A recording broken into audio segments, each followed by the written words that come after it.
Hey everyone, today we have a really cool video for you. Mini Canada lent us the 2023 Countryman SE all-wheel drive plug-in hybrid for review. However, we really want to push this vehicle to its paces, and we partnered with BC Ferries to take the Countryman all the way from downtown Vancouver to Vancouver Island. A big thank you to BC Ferries and specifically Daniel McIntosh for helping us set up this road trip. We took the Countryman off the beaten path starting in Nanaimo and traveling all over the island, racking over 1,000 kilometers or 600 miles of range. Vancouver Island in the winter months brings storm clouds, rain, and wind. For the 2 weeks we spent on the island, we only had 1 day of sunshine. However, this really let us test the all-wheel drive system the Countryman's handling in adverse weather conditions. The Mini Countryman is available in both the gas-only and plug-in hybrid variants. If you go with the gas option, you can choose either a base 1.5 liter inline 3 turbocharged engine, which puts out 134 horsepower, or the top-of-the-line John Cooper Works inline 4 turbo, which puts out 301 horsepower. Countrymans are available in both front and all-wheel drive, and they're made to either a 6 or 8-speed automatic transmission.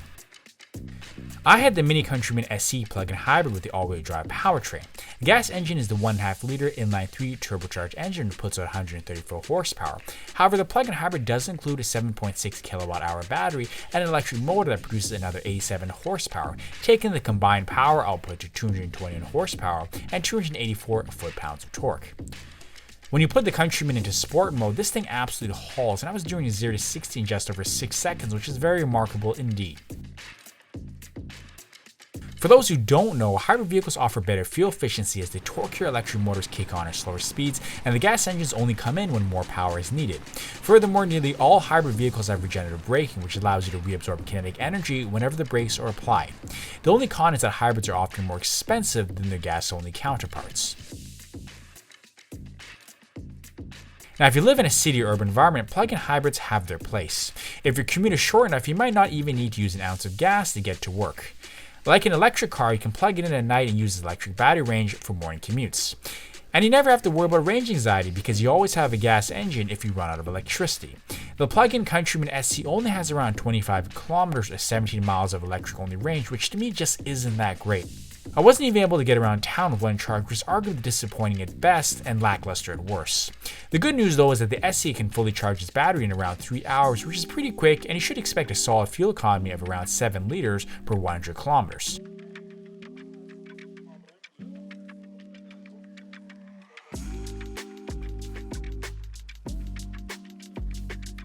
So now that we covered the exterior and drivetrain, let's jump inside and take a look at what Mini did for the interior of the Countryman SE. The first thing I noticed was the build quality, how Mini went for a very unique and arguably quaint design style. Instead of standard buttons or drive modes and on-off can be switched on by an actual switch. The Mini also goes for a very circular theme.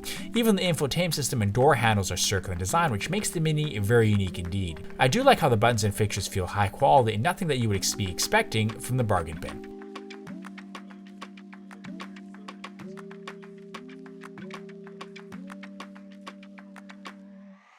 I really like the seats as they felt super well fitted and the finish was excellent. In fact, I felt the seats were something you would expect on a sports car, as the Countryman SE had bolster support that helped you when you pushed the car around the corners. In the rear, the SE was as roomy as you would get for such a small vehicle. I'd say you can fit someone up to 5'11" reasonably comfortably.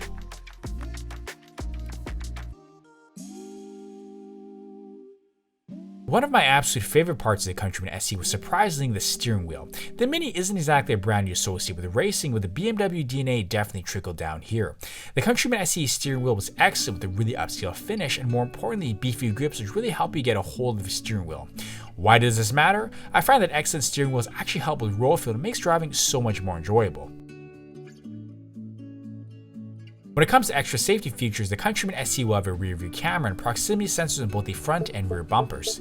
The Countryman SE will even detect curbs, so you won't actually bump your car against one. As for other safety features, collision avoidance, blind spot monitoring, and lane keep assist are included as well.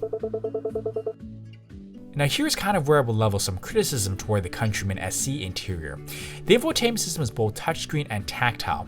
You can control the infotainment system through the buttons to your side. The first issue was that the screen isn't that large and looks strange surrounded by a large circular bezel. What that means is that while you can access your phone, media, and navigation, the prompts are quite tiny and hard to press, especially if you're driving. Also just didn't like the tactile system as it didn't feel as refined as something say from Mazda. Apple CarPlay and Android Auto are included if you so desire a phone-based system. Another issue was the sound system. The Countryman SE sound system isn't very good and in fact was arguably disappointing. Sound was muddled and the tones weren't clear at all. Normally I forgive these issues, but the Countryman SE is a higher end vehicle and I expect the sound to be at least decent. If you're an audiophile, I cannot recommend the SE, at least in the sound department. So now that we talked about the interior, let's hit the road and see how the Mini Countryman SE fares. A big thank you again to BC Ferries for helping us take the Mini Countryman SE from Vancouver to Vancouver Island so we could take this thing for a 1,000-kilometer road trip.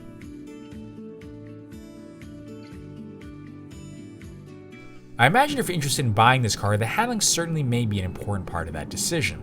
Spoiler alert, the Mini Countryman SE blew me away with its agile handling, razor sharp braking, and a level of tightness that I haven't seen outside of the BMW M line or the Mazda Miata. I am not kidding, the Countryman SE punches way higher than I would have ever previously imagined. On the road, I loved every minute behind the wheel. The steering is so tight and precise that I felt like I could have threaded a needle with the car. What this means is that when I follow the lines of the road, I know exactly where the car is and where it's going to go. The suspension is also equally as tight with no wishy-washiness at all. It's firm enough that when you take the corners, there's no body roll and it has that kind of sporty stiffness that makes it feel very nimble and lively. The brakes are also razor sharp. When you stomp on them, feel like you're going to fly into your steering wheel, they're that good. Power is also excellent. I feel like I'm singing an unlimited amount of praise to the Countryman SE, which I admit I am. Thanks to the hybrid motor, starts is silky smooth. The inline-3 engine is not too rough for a 3-cylinder. When I pressed on the gas, the Countryman SE took off immediately, and I was able to pull a 0 to 60 time in just over 6 seconds. The acceleration for the Countryman SE is absolutely robust, and you will have no shortage of power with this car. So now that we're at the tail end of the review, I'm happy to say that the Countryman SE was a pleasant surprise.